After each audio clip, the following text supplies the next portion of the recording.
Hello, the Orpheus Choir of Wellington's first subscription concert is just around the corner, and in this video we'll look at the featured work, Bernstein's Chichester Psalms.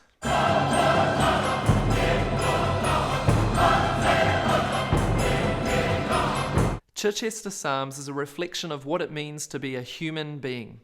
Bernstein represents two opposing sides, cruelty and inhumanity versus compassion and tolerance.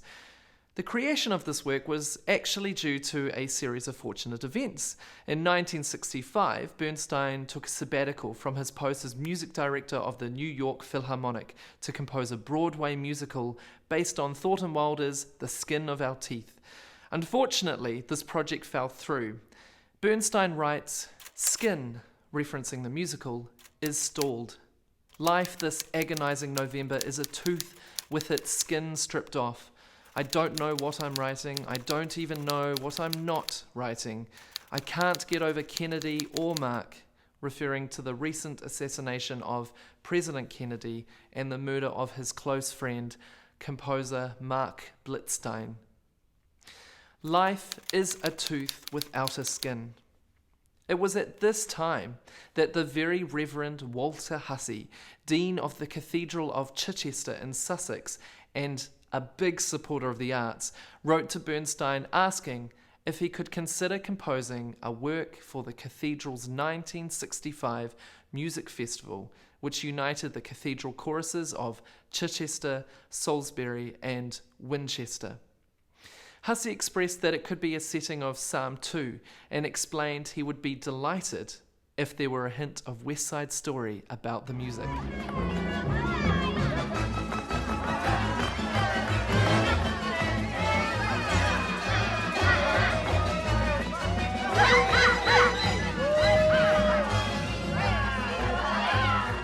Bernstein accepted, created Chichester Psalms, and in October of 1965 he summed up his feelings poetically in the New York Times.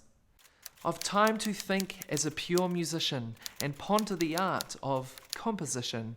4 hours on end I brooded and mused on materiae musicae used and abused, on aspects of unconventionality, over the death in our time of tonality, over the fads of dada and chance, the serial strictures, the dearth of romance, perspective in music, the new terminology, physiomathematon musicology, pieces called cycles and signs and parameters, titles to beat for these homely tetrameters, pieces for nattering, clucking sopranos, with squadrons of vibraphones, fleets of pianos, played with the forearms, the fists, and the palms, and then I came up with the Chichester Psalms. These psalms are a simple and modest affair, tonal and tuneful and somewhat square, certain to sicken a stout John Cager with its tonics and triads in E-flat major. But there it stands, the result of my pondering, 2 long months of avant-garde wandering. My youngest child, old-fashioned and sweet, and he stands on his own 2 tonal feet." The opening of Movement 1 is fantastically shocking due to a grotesque semitone clash. In fact, all 3 movements begin with conflict by way of a semitone clash. You are probably most familiar with the use of sinister semitones in the movie Jaws.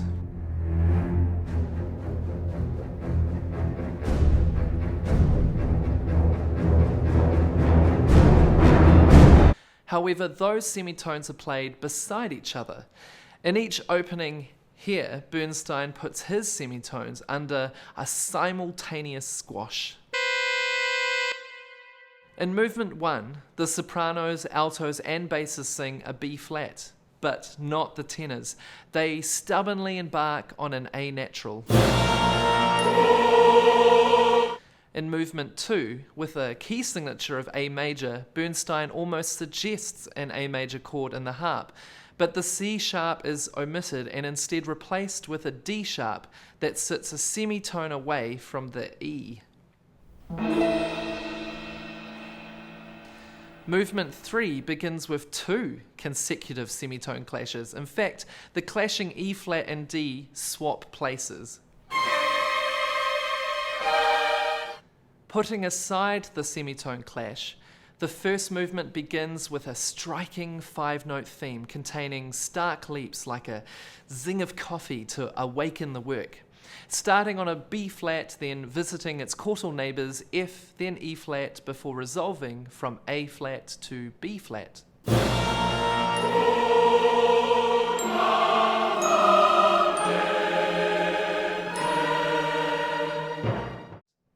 It's also worth pointing out that the horizontal interval of a minor seventh, in this case between F and E flat, is used throughout Chichester Psalms, and it may remind you of Somewhere from West Side Story. There's a time for us, someday a time for us, time together with time. The declamatory opening perfectly paints the text. Ura hanevel vechinor aira shachar. Awake psaltery and harp, I will rouse the dawn. Psaltery is like a lute. Rhythmically, the opening is abstract. You'll find it hard to lock into any groove, but after a mere 10 bars, Bernstein throws us into the irregular meter of 7/4 at Hariu Ladonai Kol Haaretz. Make a joyful noise unto the Lord, all ye lands. An irregular meter or time signature are defined this way because each bar is not evenly divisible. This is instead of a statically strutting pulse like in 4/4.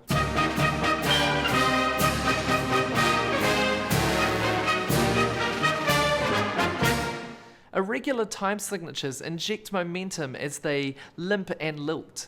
Here are some examples you are sure to know.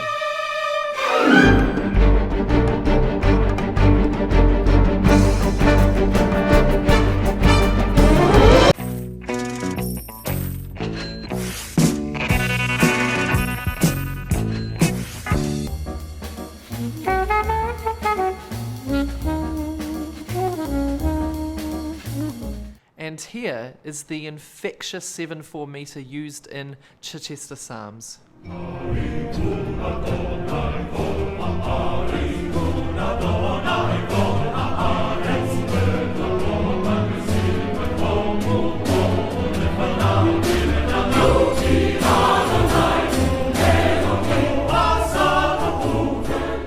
This builds into utter excitement as Bernstein requests the choir sing boisterously over awkwardly syncopated kicks from the bass drum.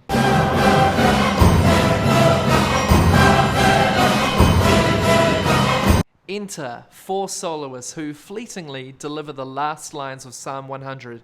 We don't actually get to hear much from the solo quartet, only now and briefly at the very end of the 3rd movement.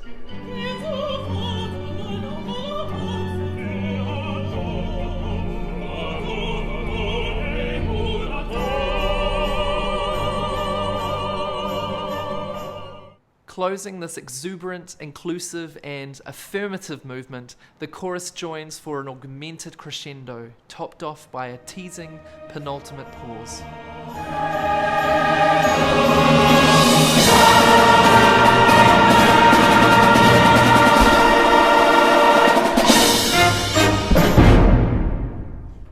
In movement 2, Bernstein deploys his secret ingredient, a boy soprano.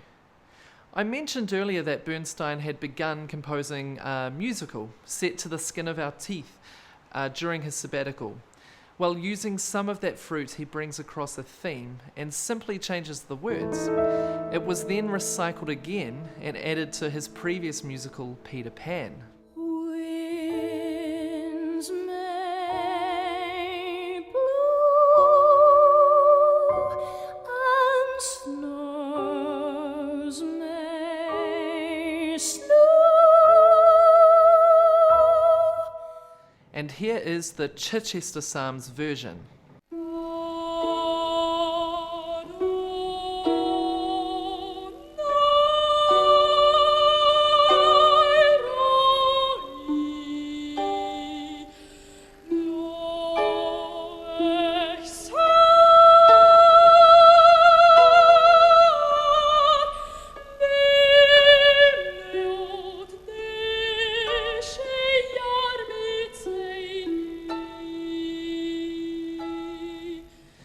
The middle section of Movement 2 brings Why Do the Nations Rage?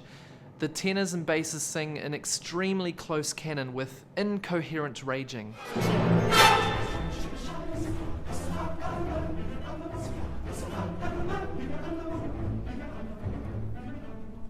What follows is perhaps the most powerful moment of the entire work, as the innocent opening melody is juxtaposed against the violence of the middle section.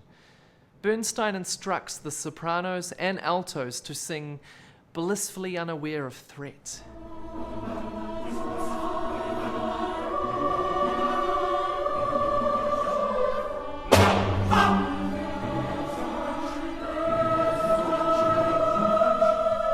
The movement ends with the return of the boy soprano, followed by the chorus suspending in A natural.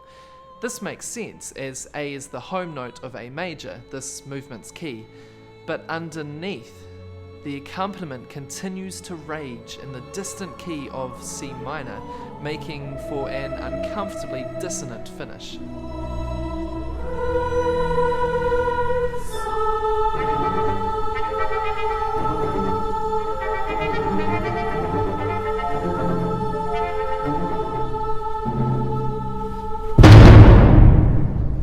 Arriving at Movement 3, we are presented with the theme from the very opening, this time treated with utter anguish and terror.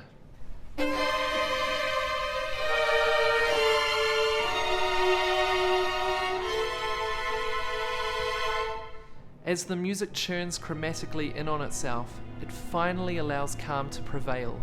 The men begin with humble expression. Adonai, Adonai lo gava libi. Lord, Lord, my heart is not haughty.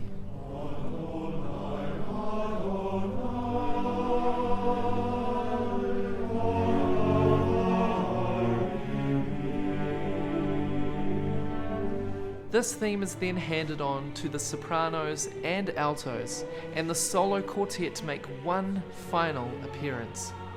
For me, this tiny moment is a great highlight.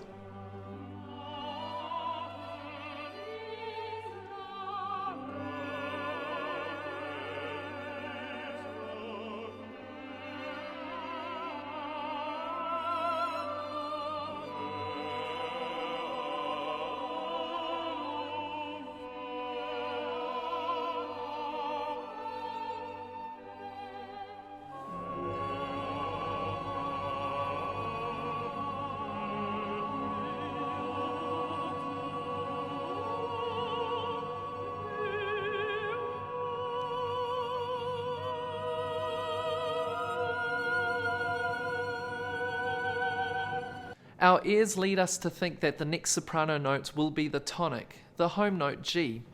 However, Bernstein gives us a pleasant surprise by overshooting by a semitone, resolving downward instead of upward.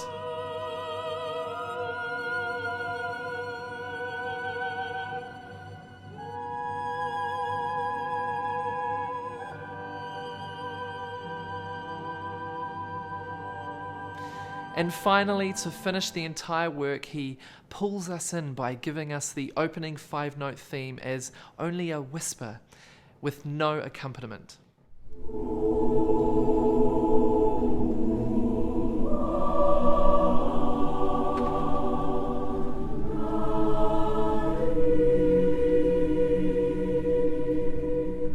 Chichester Psalms in all its contrasting humanity is a call for peace.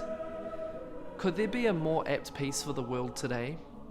Come and hear this magnificent work live at the Wellington Cathedral of St. Paul. Also in the program is James Macmillan's 7 Last Words from the Cross.